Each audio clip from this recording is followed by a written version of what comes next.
قال سید الکونین صلی اللہ تعالی علیہ وآلہ وسلم: الاحسان ان تعبد اللہ کأنک ترا فإن لم تکن ترا فإنہ یراک، او کما قال علیہ الصلاۃ والسلام۔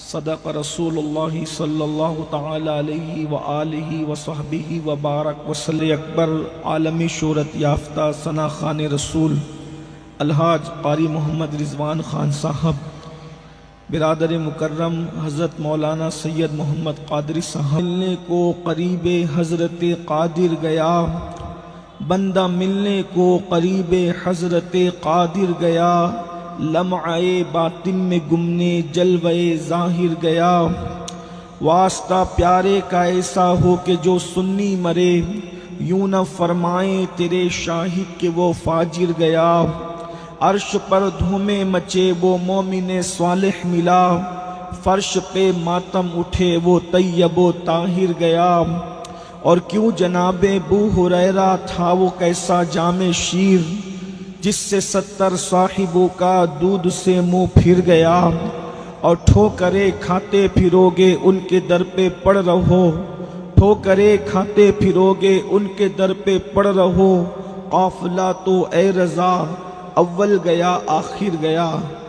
آج کی یہ محفل سواد اعظم اہل سنت و جماعت کی عالمگیر تحریک سنی دعوت اسلامی جے پور کے زیر اہتمام عطائے رسول ہند الولی معین ملت والدین شیخ الاسلام والمسلمین سیدنا خواجہ معین الدین چشتی حسن سجی رضی اللہ تبارک و تعالی عنہ کی بارگاہ میں خراج عقیدت پیش کرنے کے لیے منعقد کی گئی ہے۔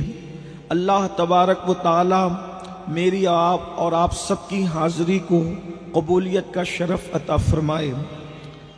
حضور سلطان الہند غریب نواز رضی اللہ تبارک و تعالی عنہ ولایت کی دنیا میں وہ ہستی ہے، صوفیہ کی کائنات میں، کہ اللہ تبارک و تعالی نے آپ سے بر صغیر ہند و پاک کی سرزمین پر جو کام لیا ہے، ایسا کارنامہ بہت کم لوگوں کی زندگی میں نظر آتا ہے۔ کبھی کبھی کسی کا کام اتنا بڑا ہو جاتا ہے کہ لوگ اس کے کام کی بڑائی میں شک کرنے لگتے ہیں۔ ہند الولی حضور غریب نواز کا جو سب سے بڑا کارنامہ ہے، وہ 90 لاکھ منکرین کو آپ نے ایمان کی دولت عطا فرمائی۔ یہاں پر اہل ظاہر کو شک ہونے لگا کہ آخر 90 لاکھ منکرین کس طریقے سے موحد ہو سکتے ہیں اور کس طریقے سے مومن ہو سکتے ہیں۔ کچھ تھوڑی سی کوشش آپ سمجھنے کی کریں تو بات سمجھ میں آئے گی۔ دراصل بات یہ ہے کہ اس کی سب سے پہلی وجہ تو یہ کہ ہندوستان کی سرزمین اور زمینوں کے مقابلے میں بڑی نرم زمین ہے۔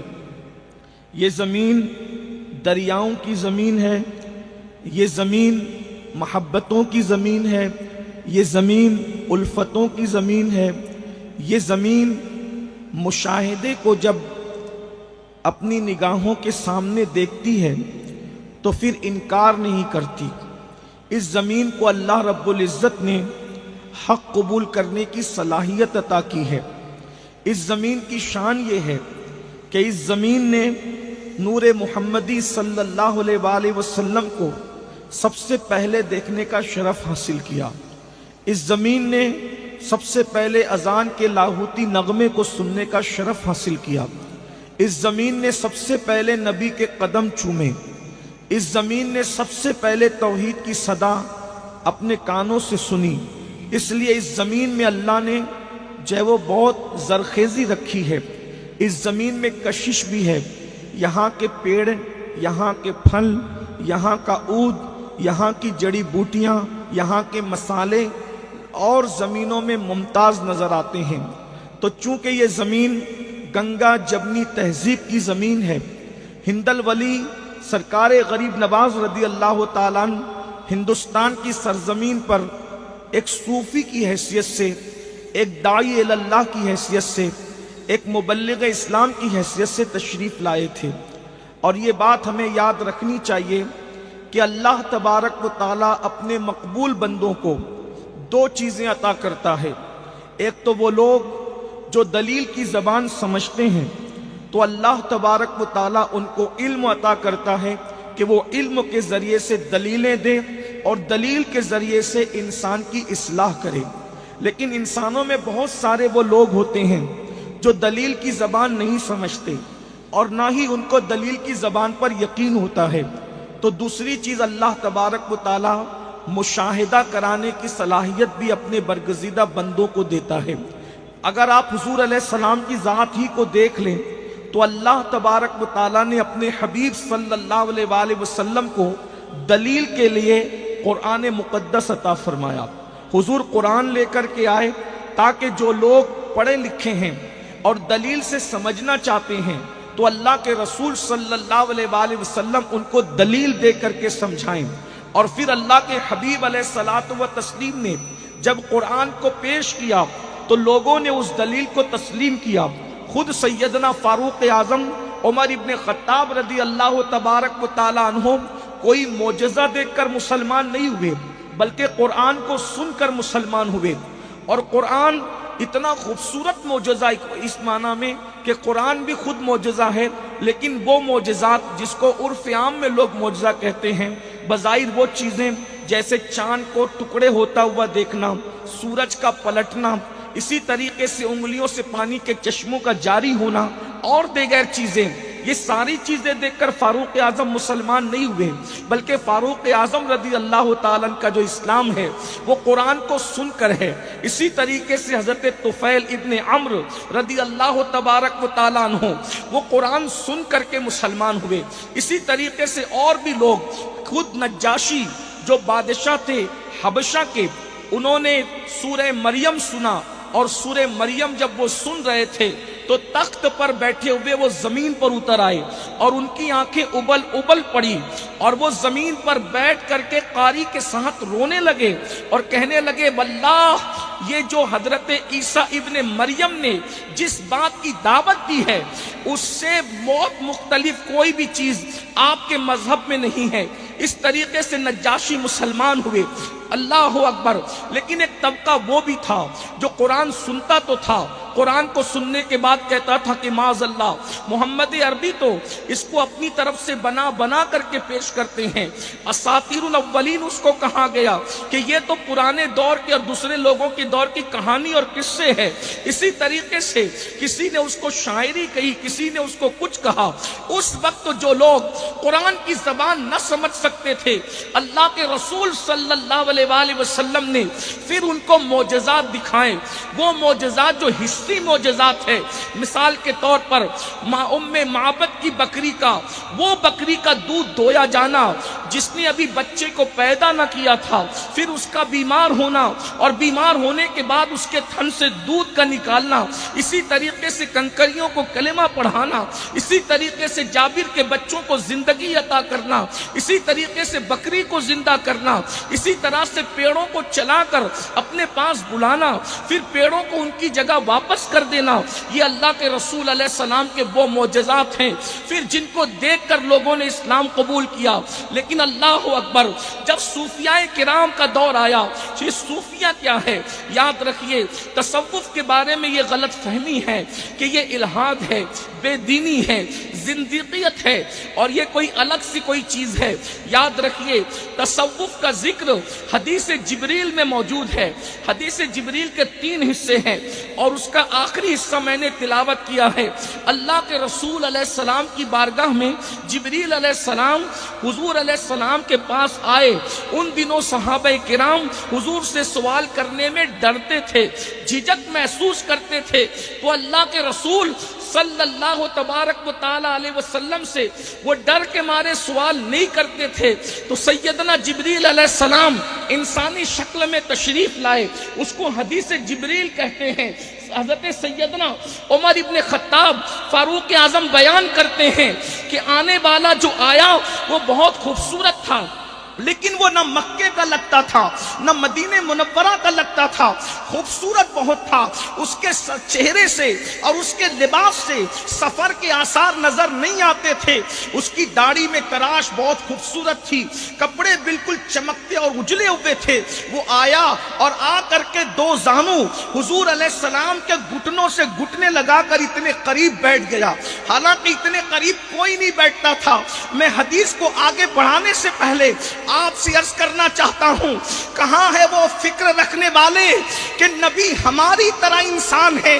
جہاں جبریل بھی دو زانو ہو کر کے بیٹھتے ہیں، وہ مصطفیٰ جان رحمت کا دربار ہے، اللہ اکبر۔ اور پھر جبریل اس شان سے فاروق اعظم بیان کر رہے ہیں، اپنے گھٹنے حضور کے گھٹنوں سے لگایا اور حضور علیہ السلام سے انہوں نے چند سوالات کیے۔ آخری سوال سے پہلے والا سوال یہ تھا، مل احسان یا رسول اللہ، حضور احسان کیا ہے؟ یہ احسان ہی کی تشریح کو تصوف کہتے ہیں، اسلام کی تشریح کو اللہ اکبر فقہ کے قانون کی طرح تشریح کر دی گئی، ایمان کو علم کلام کے حوالے سے اس کی تشریح کر دی گئی، لیکن احسان یہ تصوف ہے، اس لیے کہ اسلام اور ایمان کا سوال تو پوچھ لیا گیا، اب یہ احسان کیا ہے؟ یہ تیسرا سوال تھا۔ تو اللہ کے رسول علیہ السلام نے فرمایا الاحسان، احسان کیا ہے؟ یعنی تصوف کیا ہے؟ ان تعبد اللہ کأنک ترا فإن لم تکن ترا فإنہ یراک، کہ جب تو اللہ کی عبادت کر اس شان سے کر کہ گویا تو خدا کو دیکھ رہا ہے، گویا تو خدا کو دیکھ رہا ہے۔ جب صوفی عارف کامل کی منزل پر پہنچتا ہے تو کانکا کی قید بھی ختم ہو جاتی ہے اور حجابات اٹھتے ہیں اور وہ حالت نماز یا عبادت میں رب کا مشاہدہ کر لیا کرتا ہے۔ حضور غریب نواز رضی اللہ تعالیٰ عنہ فرماتے ہیں، عارف کا سب سے کم درجہ، یہ عارف کا یعنی صوفی کا سب سے کم درجہ یہ ہے کہ وہ ایک قدم میں عرش پر پہنچتا ہے، ایک قدم میں عرش پر پہنچتا ہے اور حجاب عظمت اور حجاب اکبر تک اس کی رسائی ہوتی ہے اور وہ دوسرے قدم میں اپنے مقام پر آ جاتا ہے۔ یہ عارف کا فرماتے ہیں، عارف کا سب سے کم درجہ یہ ہے، اور جب عارف کامل ہو جاتا ہے، جب کم درجہ یہ ہے کہ ایک قدم میں عرش پر پہنچتا ہے، یہ کم درجہ ہے۔ جب عارف کامل ہو جاتا ہے تو فرمایا اس کی شان بیان ہی نہیں ہو سکتی، اس کو اللہ کے سوا کوئی نہیں جانتا۔ جب عارف کا مقام یہ ہے، عارف کا، تو عارف کا یہ مقام ہے تو پھر صحابہ کا مقام کیا ہوگا؟ اور جب شان صحابیت یہ ہے تو پھر شان مصطفیٰ کیا ہوگا؟ لوگ اگر کہتے ہیں کہ ہم چشتی صابری ہیں، سہارنپور کے ارد گرد کے لوگ اپنے آپ کو چشتی صابری کہتے ہیں، میں نے کہا چشتیت تو غریب نواز کے عقیدے کے بغیر ہے ہی نہیں۔ تو جب غریب نواز ایک قدم میں عارف کو عرش تک مان رہے ہیں تو پھر تم کو معراج مصطفیٰ سے اختلاف کیا ہے؟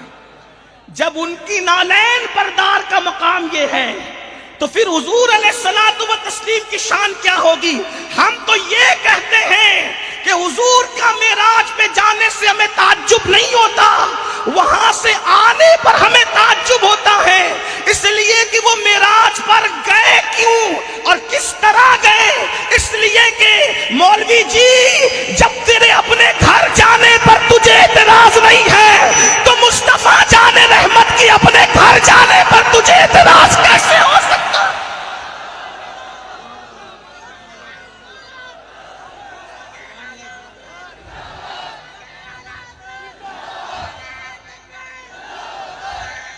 ابھی جب معراج کا مہینہ شروع ہو گیا ہے، جیسے ہی معراج کی باتیں ہوگی تو پھر باتیں ہونے لگی، کیسے گئے؟ میں نے کہا جب تیرے گھر جانے پر تجھے اعتراض نہیں، حضور تو اپنے گھر گئے ہیں نا، گھر گئے ہیں۔ میرے امام کہتے ہیں اور بڑے مزے میں کہتے ہیں، وہی لامکاں کے مکی ہوئے، سر عرش تخت نشی ہوئے، یہ نبی ہے جن کے ہے یہ مقام، وہ خدا ہے جن اس کا مکان نہیں ہے۔ ہمیں تو اب تک یہ سمجھ نہیں آ رہی کہ وہ آئے کیسے، کیا ان کا بھی گھر ہے؟ میں نے کہا کیوں نہیں، کیونکہ اللہ خود فرماتا ہے۔ کتنی آیتیں پڑھی جا سکتے، سنیے۔ وہ پہلی بات، انسان جہاں سے آتا ہے وہی اس کا مکان ہوتا ہے۔ وہ آئے کہاں سے تھے، کہاں سے آتے؟ قرآن کہتا ہے لقد جاءکم، قرآن کہہ رہا ہے لقد جاءکم، تحقیق کے ہمارے پاس سے تمہارے پاس رسول، عزت والا رسول آیا۔ اللہ فرما رہا ہے وہ ہمارے پاس سے ہی آئے تمہارے پاس۔ دوسرے مقام پر قرآن ارشاد فرماتا ہے هو الذی ارسل رسولہ، اللہ اکبر، وہ اللہ ہے جس نے اپنے پاس سے تمہارے پاس رسول کو بھیجا۔ تیسرے مقام پر ارشاد فرماتا ہے وَمَا أَرْسَلْنَاكَ إِلَّا رَحْمَةً لِّلْعَالَمِينَ، ہم نے آپ کو تمام عالمین کے لیے رحمت بنا کر بھیجا۔ ہر جگہ بھیجا بھیجا بھیجا۔ یہ بھیجے کا مطلب کیا ہے؟ ارے بھیجا اس کو جاتا ہے جو پہلے کہیں موجود رہتا ہے۔ اللہ فرماتا ہے ہم نے بھیجا۔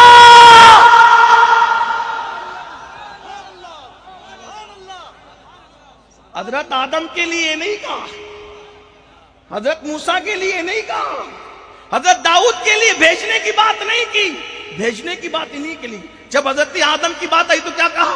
انی جاعل فی الارض خلیفہ، ہم زمین پر اپنا خلیفہ بنانے والے ہیں۔ زمین پر اپنا خلیفہ بنانے والے ہیں۔ اسی طرح حضرت خلیل اللہ کے لیے کہا کیا؟ جاعلک للناس اماما، ہم تمہیں لوگوں کا امام بنانے والے ہیں۔ یعنی ان کو بنا کر بھیجا، ان کو بھیج کر بنایا۔ ابراہیم لوگوں کے امام آ کر بنے، آدم اللہ کے خلیفہ آ کر بنے، تنہا میرا نبی ہے جو بن کر آیا۔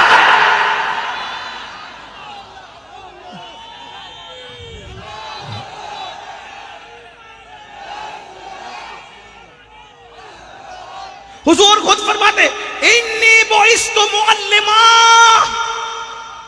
میں معلم بن کر آیا ہوں۔ بن کر، کہیں تو بنایا جا رہا تھا، اب ہم نہیں کہتے تم ہی کہہ دو کہ جہاں سے آئے اس کا پتہ تم ہی بتا دو، اس لیے کہ علم کا غرور تو آپ کو بھی ہے۔ آپ کے یہاں تو قاسم العلوم کہنے والے پہنچے، یہ حضور کی نگاہ کہنے والے پہنچے۔ یہ حضور کی نگاہ کا فیض تھا کہ میرے آقا نے صحابہ کو ایک نظر ڈال کر ان کو اس مقام پر پہنچا دیا۔ ہاں، لوگ کہتے ہیں کہ یہ ولی خانقاہ بناتے تو صحابہ نے کیوں خانقاہ نہیں بنائی؟ میں نے کہا اس لیے نہیں بنائی کہ اوروں کو دل صاف کرنے کی ضرورت تھی عبادت سے، اور صحابہ کو عبادت سے دل صاف کرنے کی ضرورت نہیں تھی۔ ان کے لیے رسول اللہ کی نگاہ ہی کافی تھی۔ نگاہ مصطفیٰ نے ان کو ایسا عارف کامل بنایا۔ اور یاد رکھنا حضور کا ہر صحابی عارف کامل ہے، اور کیسا عارف کامل ہے کہ حضرت اسید ابن حضیر کہتے ہیں کہ ایک مرتبہ میں قرآن مقدس کی تلاوت کر رہا تھا اور میرا بچہ قریب سو رہا تھا اور میرا گھوڑا وہاں پہ بندھا ہوا تھا۔ میں قرآن کی تلاوت کر رہا تھا، میرا گھوڑا بدکنے لگا، مجھے ڈر لگا کہ کہیں میرے بچے کو کچل نہ دے، میں نے تلاوت روک دی۔ اس کے بعد وہ گھوڑا بدکنا بند ہو گیا۔ میں نے دیکھا کہ آسمان سے نور اتر رہا ہے، نور کی قندیلیں اتر رہی ہے، گھوڑا بدک رہا ہے۔ جیسی تلاوت میں نے روک دی، قندیلیں واپس جانے لگی، گھوڑے کا بدکنا بند ہو گیا۔ پھر میں نے تلاوت شروع کی، جب میں نے تلاوت شروع کی تو پھر گھوڑا بدکا، پھر میں نے بند کر کے رکھ دیا۔ صبح کو رسول اللہ سے عرض کیا، یا رسول اللہ، گھوڑا کا بدکنا، آسمان سے قندیلوں کا اترنا، میرے بچے کے قریب سوئے سے رک جانا، یہ کیا چیز ہے؟ آقا فرماتے ہیں، او ابن حضیر، جب تو قرآن پڑھ رہا تھا تو فرشتے رحمت کے نازل ہو رہے تھے، اگر تو قرآن پڑھ پڑھتا رہتا تو تو فرشتوں کی زیارت کر لے. یہ صحابہ کا عرفان ہے. لیکن میرا عنوان وہ نہیں، عرض یہ کر رہا تھا. تو دو چیزیں ہیں، ایک تو دلیل، ایک تو مشاہدہ. ہماری جماعت کے بہت بڑے مفکر کا بڑا مشہور جملہ پوری دنیا میں گونجا کہ جب علم تھک کر کے بیٹھ جاتا ہے تو مشاہدہ انسان کی رہنمائی کرتا ہے. مشاہدہ، حضور نے مشاہدہ بھی کرایا. جیسے کہ میں نے ابھی معجزات کا ذکر کیا، آپ کو اشارے کے طور پہ جو نہیں سمجھے ان کو بتا دوں. ایک شخص آیا اور آ کر کے کہنے لگا آپ اللہ کے رسول ہیں، اس کی دلیل کیا ہے؟ آقا نے فرمایا تو بتا کیا دلیل چاہیے تجھے. یاد رکھنا یہ اور بات ہے، حضرت موسیٰ علیہ السلام کو کتنے معجزات دیے، کتنے کل معجزات، کتنے. تفسیر نعیمی میں علامہ مفتی احمد یار خان نعیمی حکیم الامت لکھتے ہیں 9 آیات بینات، 9 معجزے اللہ نے حضرت موسیٰ کو دیے. حضرت موسیٰ علیہ السلام کے کتنے معجزے؟ 9 معجزے، 9 معجزے. ٹھیک، اللہ نے اتنے دیے. اور حضور کے لیے یہ تھا کہ آپ سے جو مطالبہ کیا جائے اور آپ چاہیں تو پورا کریں. حضور نے اس شخص کو کہا تو کہتا ہے کہ میں نبی ہوں، کیا دیکھنا کیا چاہتا یہ بتا. اس نے کہا وہ جو 2 درخت ہیں نا، ان درختوں کو آپ اپنے پاس بلائیں. اگر آپ درختوں کو اپنے پاس بلا لیں میں آپ کو نبی مان لوں گا. حضور نے فرمایا تو خود جا اور جا کر ان سے کہنا کہ تجھے اللہ کے رسول بلاتے ہیں. ماشاءاللہ، جے پور والوں کا جواب نہیں، مولانا ضیاء الدین کے پڑوس میں رہنے کا اثر تو ہے یہاں پر. ہاں، لیکن آگے والوں کی ذمہ داری بھی ہے، لیکن پیچھے والے بھی سن رہے، اس کا احساس بھی مجھے ہونا چاہیے. آقا نے فرمایا تو خود جا اور جا کر اس سے کہنا تجھے اللہ کے رسول بلاتے ہیں. راوی بیان کرتا ہے کہ جب درخت کو اس نے کہا، کہنے والے نے کہ تجھے اللہ کے رسول بلاتے ہیں، حضور نے نہیں بلایا، پیغام بھیجا کہ جا کے کہنا تجھے اللہ کے رسول بلاتے ہیں. تو وہ درخت آگے کو ہٹا، پیچھے کو ہٹا، دائیں کو ہٹا، بائیں کو ہٹا. محدثین یہ کہتے ہیں کہ اس نے اپنی جڑوں کو زمین سے نکالا، آگے پیچھے دائیں بائیں ہو کر. یہ محدثین کی زبان ہے اور وہ چل کر کے آیا. لیکن عشق والوں کی زبان یہ ہے، وہ جڑیں نہیں نکال رہا تھا صرف، بلکہ وہ تو جھوم رہا تھا. آیا ہے بلاوا مجھے دربار نبی سے.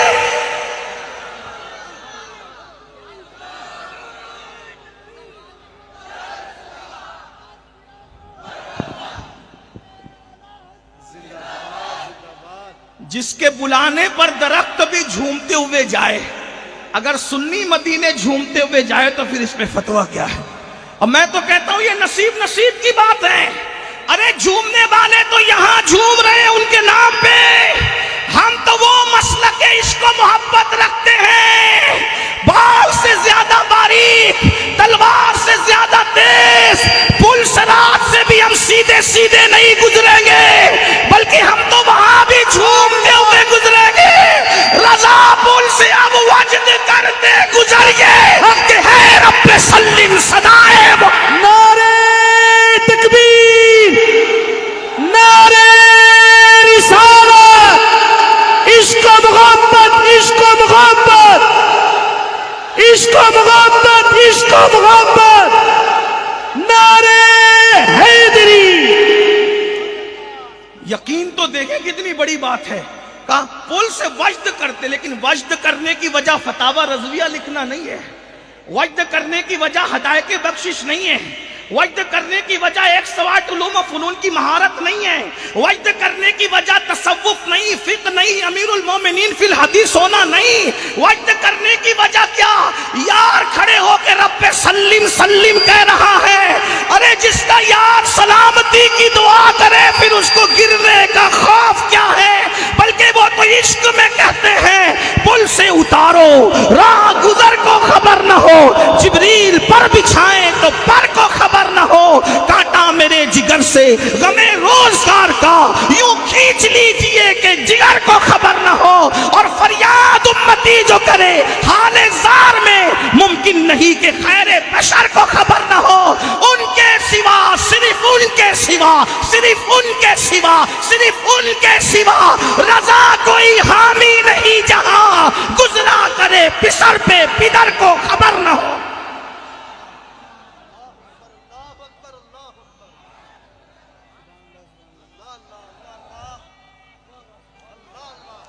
یہ سب یقین کی باتیں ہیں. حضور شیخ الاسلام والمسلمین میرے مرشد اجازت سرکار مدنی میاں کہتے ہیں یقین والے کہاں سے چلے کہاں پہنچے. یقین والے کہاں سے چلے کہاں پہنچے. جو اہل شک ہیں اگر میں مگر میں رہتے ہیں. میرے حضور میری چشم تر میں رہے. بڑے نفیس ہے، بڑے لطیف ہے. اس لطیف پر بھی مجھے ایک لطیف نکتہ یاد آیا. حضور کا جسم اوروں کی روح سے زیادہ لطیف ہے. اس کو لکھا ہے شاہ وجی الدین گجراتی علوی رحمت اللہ تعالی علیہ نے حقیقت محمدیہ میں کہ حضور کا جسم اوروں کی روح سے بھی لطیف ہے. آپ غور فرمائیں جب اوروں کی روح سے ان کا جسم لطیف تر ہے تو جب روح نظر نہیں آتی ہے. لوگ کہتے ہیں جب سنی کہتا ہے کہ وہ ہماری جان سے زیادہ قریب ہے تو پھر دکھتے کیوں نہیں. میں نے کہا کبھی اپنی روح بھی دیکھی ہے؟ او شرابی تو نے اپنی روح نہیں دیکھی. او غیبت خور تو نے اپنی روح نہیں دیکھی. اور چگل خور تو نے اپنی روح نہیں دیکھی. اور سود خور تو نے اپنی روح نہیں دیکھی. اور دین خور تو نے اپنی روح نہیں دیکھی. تو جب اور روحوں سے ان کا جسم لطیف تر ہے کیسے نظر آئیں؟ اس کو میرے امام نے بھی کہا. شاہ وجی الدین کی بات کو میرے امام نے بھی کہتے ہیں جان ہے، جان ہے، جان کیا نظر آئے. جان ہے، وہ جان ہے، مومنوں کی جان ہے. جان ہے، جان کیا نظر آئے. کیوں عدو گرد غار پھرتے ہیں؟ اور کیوں عدو گرد غار پھرتے ہیں؟ تو کہا ہے بڑے لطیف ہے، نازک سے گھر میں رہتے ہیں. میرے حضور میری چشمے تر میں رہتے ہیں، ہمارے دل میں، ہمارے جگر میں رہتے ہیں. جب انسان عشق کر لے تو پھر وہ جنت کی فکر بھول جاتا ہے، کیونکہ مالک جنت جس کے دل میں رہے، ہائے ہائے ہائے، پھر وہاں تو جنت کسی کی متلاشی ہو جاتی ہے نا. کیا کہتے ہیں؟ اللہ ہمارے دل میں، ہمارے جگر میں رہتے ہیں. انہی کے گھر ہیں، وہ اپنے ہی گھر میں رہتے ہیں. انہی کے گھر ہیں، انہی کے گھر ہیں، یہ انہی کے گھر ہیں. کون کہہ سکتا ہے؟ عاشقی کہہ، انہی کے گھر. توجہ، اب بات پھر نازک آ گئی. بات آگے بڑھنے سے انہی کے گھر ہیں. توجہ ہے، بہت توجہ آپ کی، لیکن اب پھر بہت زیادہ توجہ. انہی کے گھر ہیں. کیا ان کا گھر ہے؟ مومنوں کا دل، مومنوں کا جگر. مومنوں کی آنکھیں کس کا گھر ہے؟ مل کے بولنا پڑے گا. کس کا گھر ہے؟ بات مشکل آئی ہے تصوف کی تو بولنا پڑے گا. کس کا گھر ہے؟ کس کا؟ آنکھیں کس کی؟ مل کے آنکھیں کس کی؟ آنکھیں کس کی؟ مومن کی. دل کس کا؟ نہ میں آگے نہیں بڑھوں. آنکھیں کس کی؟ وہاں سے وہاں تک. آنکھیں کس کی؟ گھر کس کا؟ دل کس کا؟ گھر کس کا؟ جگر کس کا؟ دل کس کا؟ اب آپ سے پوچھتا ہوں، کسی گھر میں کچرا پڑا ہے تو کیا بلبلے باغ مدینہ کو لے جاؤ گے؟ سچ کہنا، قسم کھا کے. دلوں پہ ایمان والے.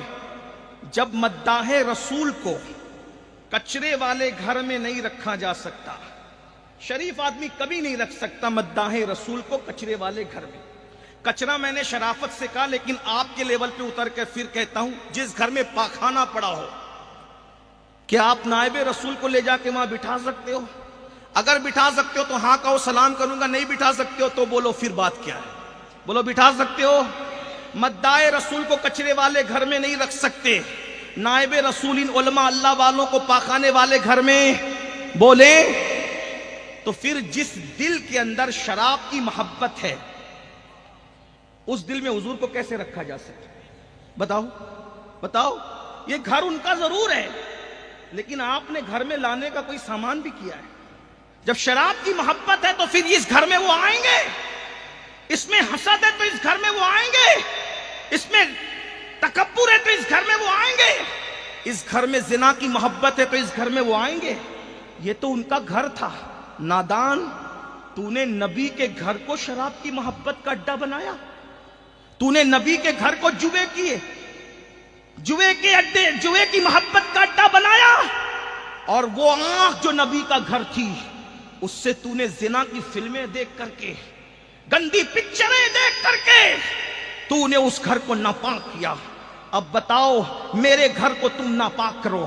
اگر میرے گھر کے اندر اللہ نہ کرے قادری منزل میں تم سور کاٹ کے ڈال دو تو کیا میں تم سے محبت کروں گا؟ کیا تم سے پیار کروں گا؟ تم سے الفت کروں گا؟ اب بہت مچل کے کہہ رہے تھے یہ آنکھیں مومن کی نبی کا گھر ہے، یہ دل مومن کا نبی کا گھر ہے، یہ جگر مومن کا نبی کا گھر ہے. نبی کے گھر کا کیا حال بنا رکھا ہے؟ اسی کے اندر سود کی محبت، اسی کے اندر جوے کی محبت، اسی کے اندر غیبت کی محبت، اسی کے اندر گناہ کی محبت. نادان جو اپنے نبی کے گھر کو یوں ناپاک کر دے. اور ایک بات علماء کی موجودگی میں کہوں، پاخانے کی گندگی اتنی نہیں ہے جتنی حسد کی گندگی ہے، جتنی غیبت کی گندگی ہے، جتنی چگلی کی گندگی ہے، جتنی تکبر کی گندگی ہے، جتنے گناہ کی گندگی ہے اتنی پاخانے کی گندگی نہیں ہے. ارے پاخانہ تو چند چلو پانی سے بھی دھلا جا سکتا ہے لیکن گناہ کی محبت 7 سمندروں کے پانی سے بھی نہیں دھلی جا سکتی. میرے بھائی ذرا غور تو کر، ذرا سوچ تو صحیح، تو نے اپنے نبی کے ساتھ سلوک کیا کیا؟ تو نے اپنے نبی کے ساتھ انداز کیا اختیار کیا؟ اگر تو واقعی گناہ سے نکل جا، اپنے دل کو صاف کر لے تو یاد رکھ یہ گھر، یہ دل تیرے نبی کا گھر بنے گا. حضور اس میں تشریف لائیں گے. میرے امام نے بڑی خوبصورت تمنا کی ہے. کہتے ہیں قسمت سور و ہرا کی حرص ہے، قسمت سور و ہرا کی حرص ہے، چاہتے ہیں دل میں گہرا غار ہمارے دل میں بھی کوئی ایسا غار بن جائے کہ جس میں جیسے حضور ہرا میں گئے تھے آرام کے لیے، عبادتوں کے لیے، جیسے سور میں گئے تھے 3 دن کے لیے آرام کے لیے، کبھی اس دل میں بھی تو تشریف لائے. حضرت مولانا سعید اعجاز کامتوی نے بہت اچھا شعر کہا ہے، من کی اٹریا سونی پڑی ہے، من کی اٹریا سونی پڑی ہے، کب کریو ایما کا قیام، اے پیارے نبی چندہ کرے تم کا سلام، اے پیارے نبی تارے گگن لئی تمہارا نام، اے پیارے نبی ایک جئی کے لوٹا ایک ٹکڑے ہوئی گوا، شمس و قمر تمہرے غلام، اے پیارے نبی کوثر کی جانب ہم نہیں تک بئی، کوثر کی جانب ہم نہیں تک بئی، کیوں ہمیں دے ہو نیلن کا جام، اے پیارے نبی. اور میرے امام اس کو کتنے خوبصورت انداز، اس کو کیا بلکہ انہوں نے وہاں سے لیا ہے. کہتے ہیں شربت نہ دے، شربت نہ دے، شربت نہ دے، نہ دے تو کرے بات لطف سے. ہائے ہائے، شربت نہ دے، کیا غیرت عشق ہے. غیرت عشق نہیں، غیرت عشق نہیں، غیرت عشق نہیں ہے ہماری، نہیں ہے غیرت عشق. وہاں کیا غیرت؟ شربت نہ دے، نہ دے تو کرے بات لطف سے، اور یہ شہد ہو تو ہم کیا. میرے امام کہتے ہیں اپنے مولا کی ہے بشان عظیم، جانور بھی کریں جن کی تعظیم، سنگ کرتے ہیں ادب سے تسلیم، پیڑ سجدے میں گرا کرتے ہیں. پھر اس نے حضور کو سلام کیا، سرکار نے سلام قبول کیا، وہ بندہ ایمان لے آیا. آقا فرماتے ہیں جاؤ جہاں تھے اسی جگہ پہنچ جاؤ، اور وہ درخت اپنی جگہ پہ پہنچ گئے. تو علم اور مشاہدہ دونوں چیز حضور نے کرائی، علم بھی دیا، مشاہدہ بھی دیا. اب غریب نواز اور صوفیہ نے جو ہندوستان میں دین پھیلایا، انہوں نے زیادہ تر مشاہدے پہ کام کیا، کیونکہ یہاں کے لوگ عربی نہیں سمجھتے تھے. یہاں کے لوگ پتھر، لکڑی، چوہا، گوبر، دریا، سورج، ستارہ اس کی عبادت کرتے تھے. تو سرکار غریب نواز رضی اللہ تبارک و تعالیٰ اور ان صوفیہ نے دو کام کیے. نمبر ایک، اخلاق نبوی صلی اللہ علیہ وآلہ وسلم کی تعلیم دی، اور نمبر دو کیا کیا؟ مشاہدہ کرا. مشاہدہ مطلب کرامتیں دکھائی. آج اسلام دشمن طاقتیں کرامتوں پر اس لیے معترض ہیں کہ وہ یہ جانتے ہیں کہ اگر کرامتوں کو ڈیمیج کر دیا جائے، عقیدہ کرامت کا تصور ختم کر دیا جائے، تو ہم صوفیہ کی ساری محنتوں پر پانی پھیر سکتے ہیں. اور وہ یہ کہتے ہیں کہ جب غریب نواز نے کرامت دکھائی تو تم کیوں نہیں دکھاتے؟ ہم نے کہا یہ دعویٰ ہے کس کو کہ ہم غریب نواز کی طرح ہیں؟ یہ دعویٰ ہے کس کو کہ ہم محبوب الہی کی طرح ہیں؟ دعویٰ ہے کس کو کہ ہم غوث اعظم کی طرح ہیں؟ ہمارا تو یہ عقیدہ ہے کہ ہم تو اپنے علماء کی طرح بھی نہیں ہیں. ہمارا تو یہ نظریہ ہے ہماری عوام کا، اور ہمارے علماء کہتے ہیں ہم اولیاء کی طرح نہیں ہیں، اور اولیاء کہتے ہیں ہم اپنے تو قرآن میں بھی ہے، حدیث میں بھی ہے. کرامت کیسے حدیث میں اور قرآن میں آپ کو بتاتا ہوں. خود آپ قرآن اٹھا کر کے دیکھیں. حضرت سیدنا زکریا علیہ السلام جب سیدہ مریم کے حجرے میں آئے تو وہاں بغیر موسم کے پھل رکھے ہوئے تھے، بن موسم کے پھل. آج دنیا سمٹ گئی، دنیا جو ہے ایک چھوٹا سا گاؤں بن چکی ہے، تو بن موسم کے پھل آج آسانی سے مل جاتے ہیں. سیتاپھل کے زمانے میں، جس کو ہم شریفہ کہتے ہیں، اس کے زمانے میں اگر آپ جو ہیں جام تلاش کرنا چاہے، جس کو پیڑو آپ کہتے ہیں، مل جائیں گے. جام کے دور میں آم کو تلاش کرنا چاہے تو مل جائے گا. آم کے دور میں سیتاپھل تلاش کرنا چاہے تو مل جائے گا، کیونکہ دنیا سمٹ گئی ہے. کیونکہ یہاں گرمی ہوگی، کہیں سردی ہوگی، کہیں سردی ہوگی، یہاں گرمی ہوگی. تو اس طریقے سے بن موسم کا پھل کسی نہ کسی ملک کا آپ کے پاس آ سکتا ہے. لیکن یہ بات یاد رکھنا، وہ دور تو گھوڑوں کا دور تھا، کھچروں کا دور تھا. پھر مریم کے حجرے میں سوائے سیدنا زکریا کے اور کوئی نہیں آتا تھا. مریم کے حجرے میں کسی کو آنے کی اجازت نہ تھی. نمبر دو، مریم باہر جاتی نہیں تھی. اللہ اکبر. تو جب بن موسم کے پھل آپ نے دیکھے تو بن موسم کے پھل دیکھ کر کے قرآن کہہ رہا ہے، حضرت سیدنا زکریا نے پوچھا یہ کیا ہے؟ تو سیدہ مریم نے کہا یہ اللہ کا فضل ہے اور اللہ مجھے رزق عطا کرتا ہے. آپ مجھے بتاؤ مسلمانوں، بن موسم کے پھل دیکھے تو حضرت زکریا کو یاد آیا، جب اس ولیہ کے حجرے میں اللہ بن موسم کا پھل بھیجتا ہے تو میرا بھی اولاد کا موسم جا چکا ہے، میرا سر سفید ہو گیا. حضرت کا استقبال. نعرہ تکبیر، نعرہ تکبیر، نعرہ رسالت. حضور امیر سنی دعوت اسلامی، حضور داعی کبیر، حضور وقار اہل سنت. نعرہ تکبیر، نعرہ رسالت.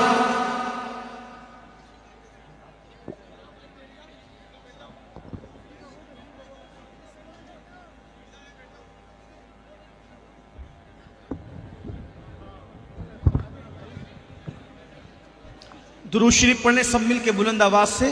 اللہ رب محمد صلی اللہ علیہ وسلم، نحن عباد محمد صلی اللہ علیہ وسلم، وعلی ذوی وآلہ ابد الدہور وکرما. صلاۃ و سلام علیک یا جد الحسن والحسین. ہمارے قائد، ہمارے امیر تشریف لا چکے ہیں اور یہ وقت اب حضرت قبلہ کا ہی ہے، اس لیے اگر میں اور مزید کوئی گفتگو کروں تو یہ بے ادبی سے بہت قریب حضرت کی موجودگی میں، اور چونکہ سننے سنانے کا ماحول آپ نے بنا رکھا ہے، اس لیے میں اپنے قائد کے سامنے کوئی گفتگو کرنے کی بجائے میں بھی یہ چاہوں گا اور آپ کے لیے بھی یہی چاہوں گا، کیونکہ مومن وہی ہوتا ہے جو اپنے لیے پسند کرے وہ اپنے مومن بھائی کے لیے پسند کرے. تو میں چاہتا ہوں کہ اپنے قائد کی گفتگو سنوں، تو آپ کے لیے بھی یہی چاہتا ہوں کہ آپ اپنے قائد کی گفتگو آپ بھی سنیں. اس سے